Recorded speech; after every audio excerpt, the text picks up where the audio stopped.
Assalamualaikum warahmatullahi wabarakatuh. Sahabat semuanya yang dimuliakan Allah Subhanahu wa taala, semoga semuanya senantiasa dalam limpah kurnia Allah.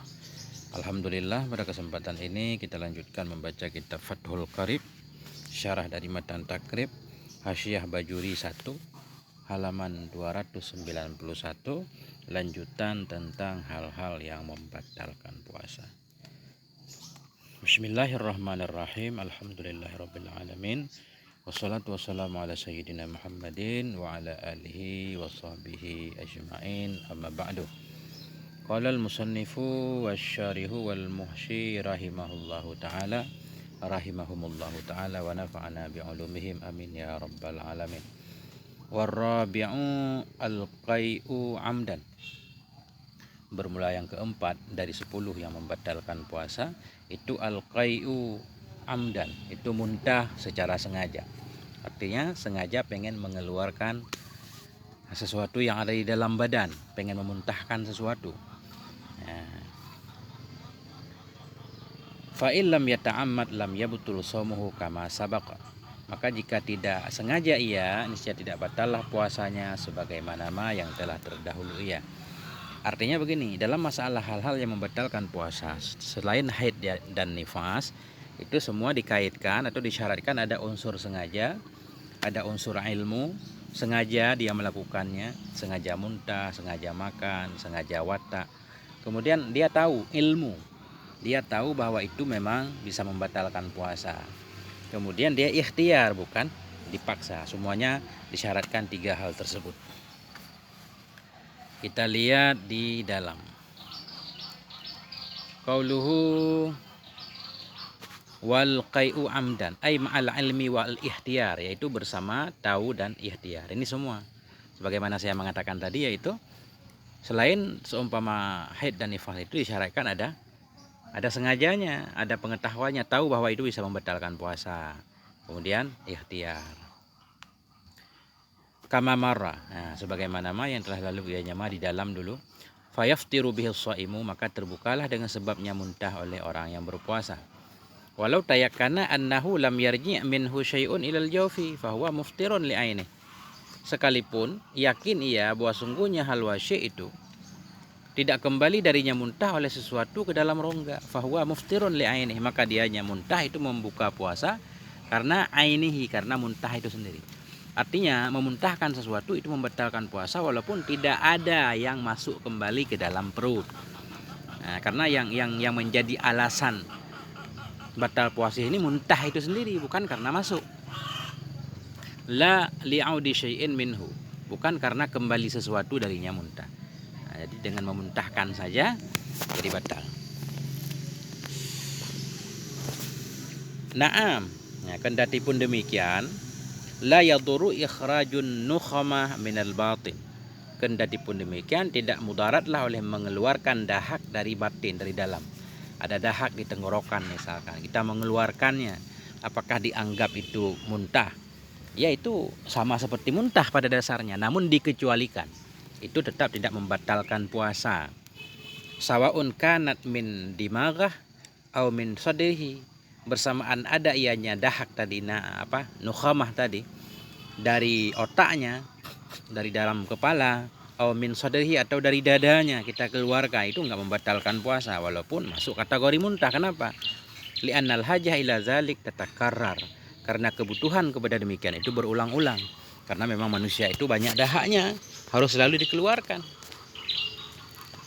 Kalau mengeluarkan dahak membatalkan puasa sungguh memberatkan, sedangkan agama itu tidak memberatkan. Walau ihtaja ilal qai'i litadawi bi ikhbari thayyibin adlin. Kalau butuh ia kepada muntah untuk berobat dengan diberitahukan oleh seorang tabib yang adil. Kita ke dokter, ke seorang dokter yang adil muslim, kemudian dia mengatakan kita harus muntah ini sebagai obat. Jazalahu taqayyu, bolehlah baginya oleh memuntah, boleh ketika itu muntah. Namun puasanya tetap batal, lakinnahu yuftiru bihi li'annahu nadir. Namun puasanya tetap batal, dia harus menggantikannya pada hari yang lain.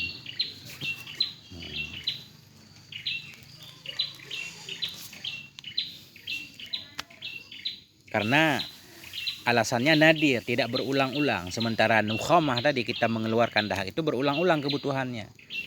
Sedangkan berobat dengan cara memuntahkan itu jarang-jarang terjadi. Karena itu nggak bisa menjadi patokan, puasanya jadi batal. Fa illam yata'ammad, maka jika tidak sengaja ia, bi an nasiya, artinya dia lupa, nggak sadar, nggak ingat kalau sedang puasa.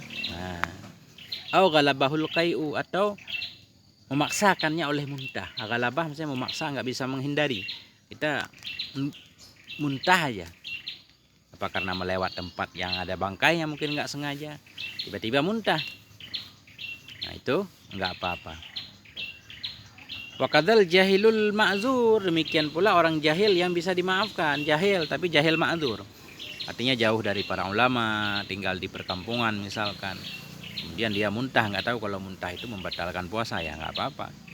Wal mukrah, orang yang dipaksa, kama taqaddam. Nah itu yang kelima. Kita lanjutkan.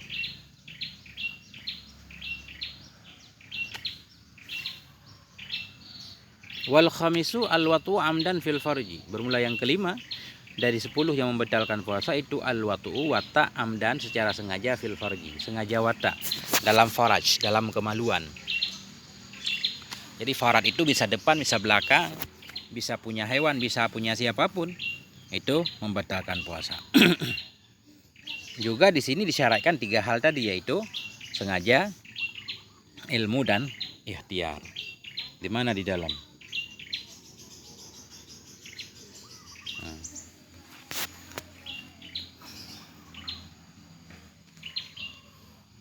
Ai ma'al ilmi wal ihtiyari kama sabak, sama. Watak secara sengaja, kemudian dia tahu kalau itu membatalkan puasa, kemudian dia ikhtiar, bukan dipaksa, kama sabaka. Fala yuftiru bihi ma'al jahli bin nisbah lil jahil ma'dzur, maka tidak terbuka ianya puasa dengan watak bersama jahil, dengan nisbah bagi jahil ma'dzur. Orang-orang yang jahilnya dimaafkan, itu wataknya tidak membatalkan puasanya. Bi khilafi ghairil ma'dzur, beda lagi ya kalau yang tidak ma'dzur, tinggal di dekat pesantren tapi nggak tahu watak membatalkan puasa, kemudian dia watak, batal puasanya. Ya. Kalau dipaksa bagaimana? Nah, ini wala yuftiru bihi aidan ma'al ikrah, dan tidak terbuka ia puasa dengan sebabnya watak pula bersama ikrah, terpaksa. Ingkulna bi tasawuril ikrah alal wata, jika kita mengatakan bahwa watak itu bisa dipaksa, bahwa al-asah itu pendapat asah bahwa bisa saja orang dipaksa untuk watak.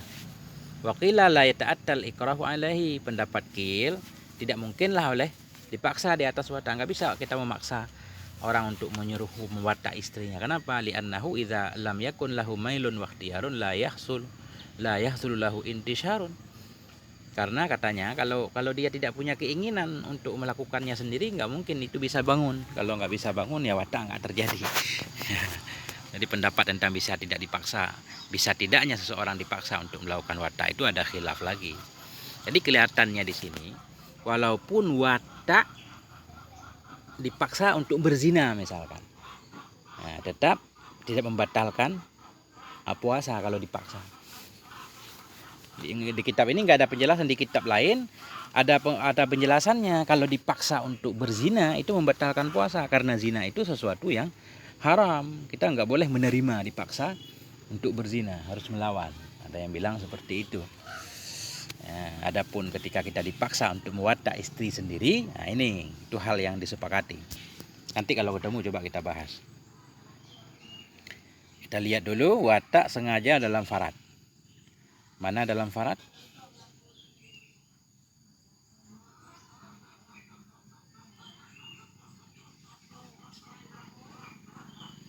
Fil farji, kurang kelihatan. Walau duburan, ya, walau farad itu dubur, belakang. Min adamiyin au ghairi, baik dari manusia atau dari hewan. Masukkan ke farad hewan, batal. Kabahimah, seperti hewan. Wa illam yanzil, sekalipun tidak keluar mani, ya, dengan cuma watak doang, memasukkan khasyafah atau kadarnya khasyafah dalam farad, jadi batallah puasa. Fala yuftiru shaimu bil jima'i nasiyan kama sabaq. Maka tidak terbukalah oleh orang yang berpuasa dengan sebab jima, hal keadaan orang puasa yang jima itu dalam keadaan lupa, sebagaimana yang telah terdahulu ia. Artinya dia bukan lupa jimanya, tapi lupa terhadap puasanya hingga dia melakukan jima. Jimanya sengaja, tidak batal.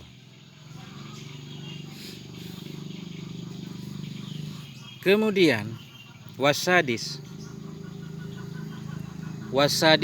al-inzalu, bermula yang keenam dari 10 yang membatalkan puasa itu inzal. Inzal kalau kita lihat di sini bahwa khurujul mani, keluar mani. Artinya keluar itu keluar sampai ke ujung kemaluan, itu baru disebut keluar.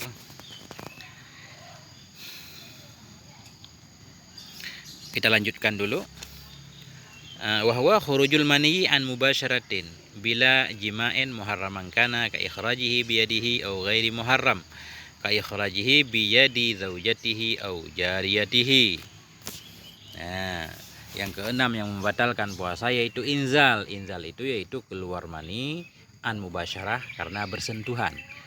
Keluar mani dengan sebab bersentuhan. Bersentuhan bila jima'in dengan tanpa jima, karena masalah jima sudah dibahas di atas. Muharraman kana, haram ada ianya mengeluarkan mani, ka ikhrajihi seperti mengeluarkan maninya biyadihi dengan tangannya, onani. Au ghairi muharram atau tidak diharamkan, ka ikhrajihi seperti mengeluarkannya mani biyadi zaujatihi dengan tangan pasangannya, istrinya, au jariyatihi atau lamitnya. Nah, kenapa beliau mengkaitkan an mubasyarah, keluar mani dengan bersentuhan? Waktu riza bimubasyarah, dikeluarkan dengan kata mubasyarah, an khurujil mani, dari keluar mani, bil ihtilam, dengan mimpi basah. Fala iftara bihi jazman, maka tidak batal, tidak terbuka dengannya ihtilam jazman. Jazam, gak ada khilaf. Jadi pada masalah khurujul mani, keluar mani ini maksudnya kita lihat. Di sini beliau menyatakan artinya inzal. Inzal ini mengeluarkan sebenarnya, tapi beliau mengartikan khurujul mani, keluar mani. Maksud keluar udah bukan di dalam pipa tersebut. Kita lihat dulu. Kita lihat di kauluhunya mana? Al-inzal. Kauluhu al-inzal. Al-murad bihi nuzul kama yushiru ilaihi qaulu syarih. Jadi yang dimaksud dengan inzal, walaupun inzal kelihatannya muta'adi, tapi bermula yang dimaksud dengan inzal itu nuzul. Dari mana kita tahu? Kama yushiru ilaihi qaulu syarih, sebagaimana mengisyarah kepadanya oleh qaul syarih wahwa khurujul mani. Karena syarih mengartikan inzal dengan khuruj. Khuruj itu lazim. Wa illa, jika tidak, jika syarih tidak menyebutkan inzal dengan khurujul mani, fal munasib lil inzal ayyakulah wa ikhrajul mani. Maka bermula yang munasabat bagi inzal, bagi kata inzal itu ayyakula, berkata ianya syarih wahwa ikhrajul mani. Dianya inzal itu ikhraj, mengeluarkan. Karena inzal tadi, anzala yunzilu inzal muta'adi. Mestinya beliau mengartikan dengan ikhraj, bukan khuruj. Nah, tapi nggak apa-apa. Ini kemudian ini kesimpulan yang penting. Mengeluarkan mani yang bisa membatalkan puasa bagaimana sih? Nah, ini kesimpulannya. Walhasil, bermula kesimpulan annal istimna'a wahwa talabu khurujul maniyyi ma'a nuzulihi muftirun mutlakan. Bermula kesimpulan itu bahwa sungguh istimna. Apa itu istimna? Wahwa talabu khurujul maniyyi, berusaha mengeluarkan mani. Jadi ada usaha untuk mengeluarkan mani, ma'anuzulihi, bersama memang keluar benaran. Muftirun mutlakan, itu batal puasa secara umum. Ini kesimpulannya. Kita memang berusaha untuk mengeluarkan mani dengan cara apapun, tanpa melihat caranya. Walaupun dengan mengkhayal sekalipun, kalau di sini secara umum. Tapi di mengkhayal nanti ada syarat tentunya. Misalkan orang yang suka nonton film porno. Setiap menonton film porno dia memang inzal, keluar mani. Sekarang dia di bulan puasa sengaja menonton film porno sehingga keluar mani. Nah, itu batal nanti. Jadi ada usaha untuk mengeluarkan mani dengan cara apapun. Nah, dan ma'anuzulihi, mani itu keluar benaran, itu batal puasa secara mutlak. Walau bihail, walau ada hail, ada batasnya, enggak tersentuh secara langsung. Ya, fala yudhiru taqyidu biqaulihi an mubasyarah bin nisbah li ghairihi. Maka tidak zahirlah oleh kait dengan perkataannya syarih an, atau perkataannya matan an mubasyarah bin nisbah li ghairihi, dengan dibanding bagi selainnya khurud mani. Karena beliau tadi mengkaitkan keluar mani karena mubasyarah, padahal tanpa mubasyarah pun keluar mani atau ada usaha untuk mengeluarkan mani tetap batal puasa. Jadi kelihatannya beliau mentambahkan kait an mubasyarah ini kayak bukan nggak ada faedahnya. Jadi ada faedahnya karena tujuannya sebenarnya untuk mengeluarkan ihtilam doang.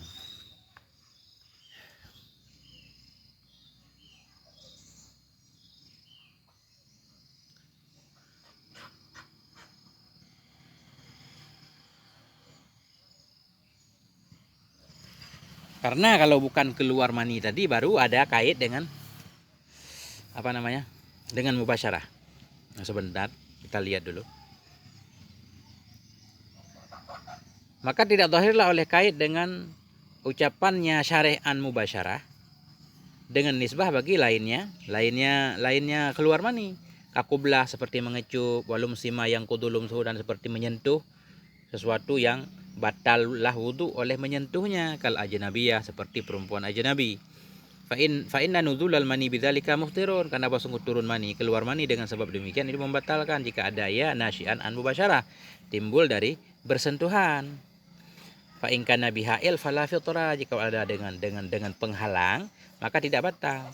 Jadi kalau masalah mengecup nanti menyentuh perempuan itu kalau nggak ada langsung, maksudnya kemudian keluar mani, itu batal. Tapi kalau ada batasnya nggak batal kalau masalah menyentuh, bukan masalah istimna.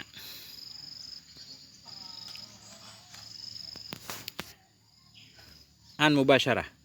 Jadi an mubasyarah maksudnya masul basyarah, menyentuh kulit dengan tanpa hail, tanpa penghalang.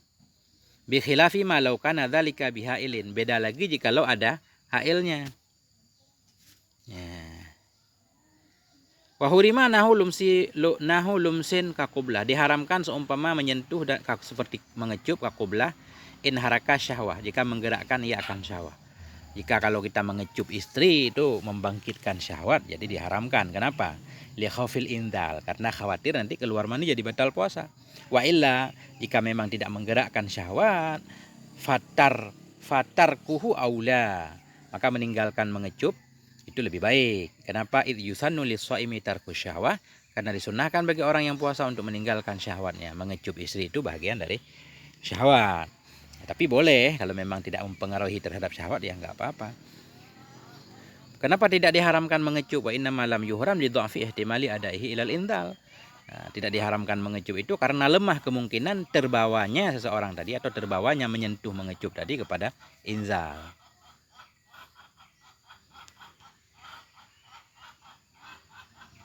Apalagi ini yang penting.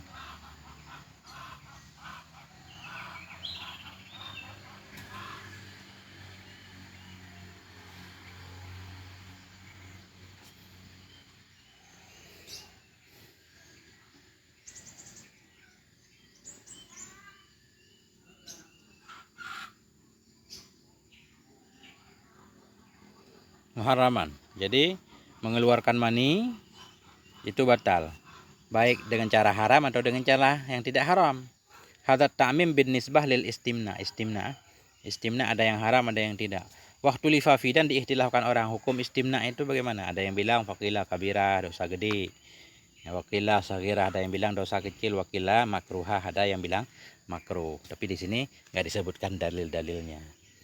Nah, ada pembahasan di tempat khusus.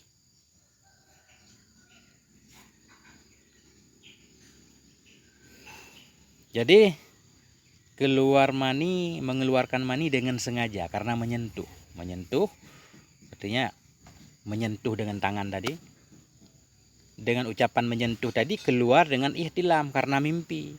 Wa kadza bin nadri wal fikri. Begitu juga keluar mani dengan sebab berpikir, nak bin nadar dengan melihat misalkan, atau berpikir membayang-bayangkan perempuan kemudian keluar mani. Jadi nggak batal kalau di sini. Ada syaratnya, ilam tajri adatuhu bil inzal. Jika tidak berlakulah oleh kebiasaannya dengan inzal, dengan keduanya bernadar melihat dan berpikir. Tapi kalau udah biasa, kalau melihat langsung, kemudian dia sengaja melihat, kalau menonton film misalkan keluar sengaja menonton, itu batal puasanya. Wa illa aftara 'alal mu'tamad. Jadi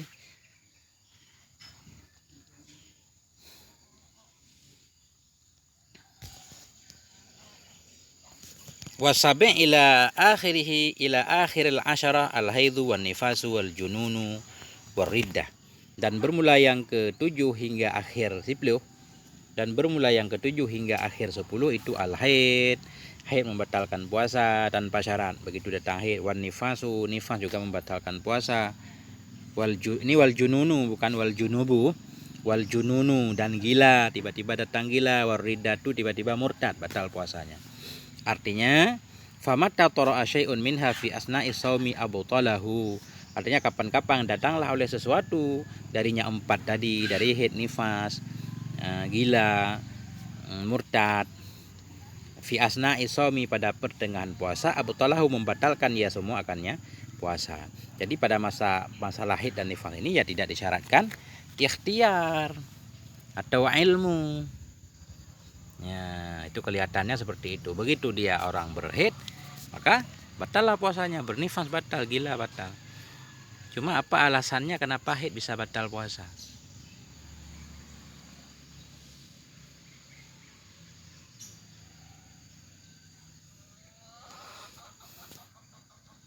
Sini. Artinya datang haid secara yakin, bi khilafil mutahayyirah, dengan sebalik perempuan yang mutahayyirah, fi zamanit tahayyur, pada zaman tahayyur, perempuan yang mutahayyirah maksudnya yang dia sudah kedatangan darah melewati batas-batas haid.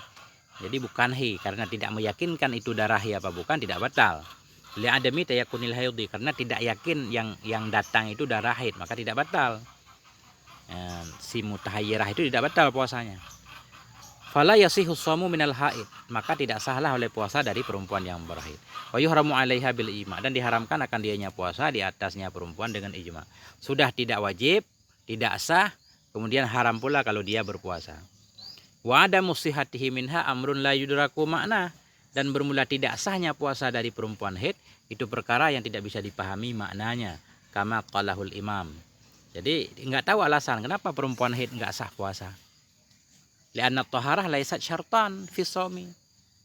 Enggak dipahami alasannya karena begini, suci itu bukan syarat untuk sah puasa. Orang sedang mimpi basah di siang Ramadan enggak batal puasa. Atau orang bangun subuh dalam keadaan junub enggak batal puasa, tinggal mandi sholat subuh. Kenapa orang haid itu enggak sah puasanya, bahkan haram melakukannya? Ini perkara yang tidak diketahui alasannya. Nah, begitu. Makanya ada ulama-ulama belakangan ini semacam ahlul Quran kalau kita baca, mereka tetap menyatakan wajib puasa bagi para perempuan haid. Karena Allah tidak menyebutkan dalam Al-Quran katanya. Faman kana minkum maridan aw ala safarin. Yang boleh buka yang sakit atau yang safir, yang haid enggak disebutkan. Makanya yang haid itu bukan penyakit. Nah, tetap mereka menganjurkan puasa. Itu ahlul Quran. Kita tidak mengikuti mereka. Kemudian wahal wajib 'alaiha, apakah wajib ianya puasa di atasnya perempuan haid?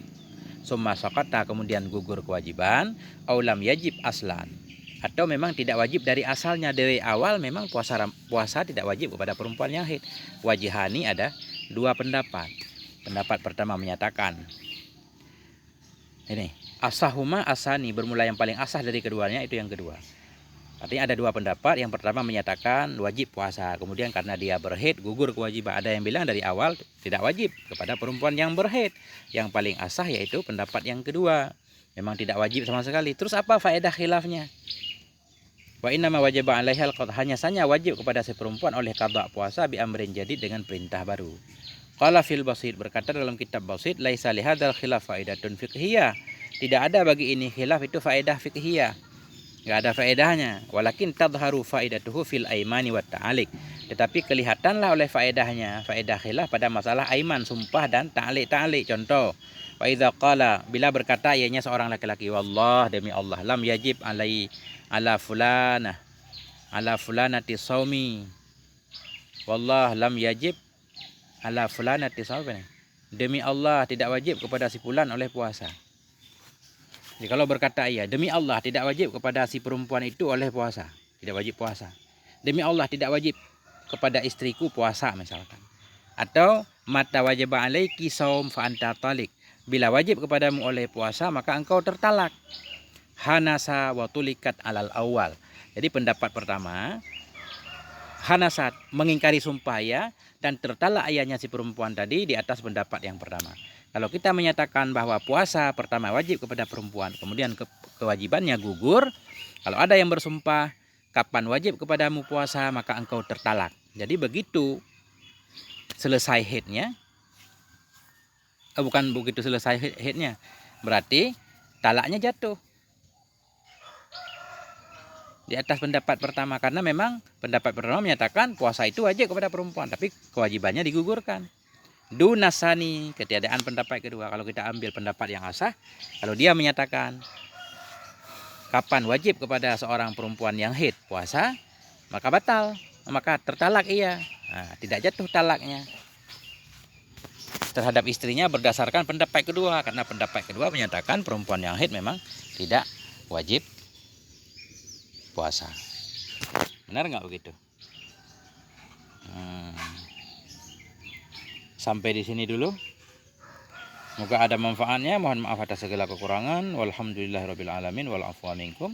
Wassalamualaikum warahmatullahi wabarakatuh.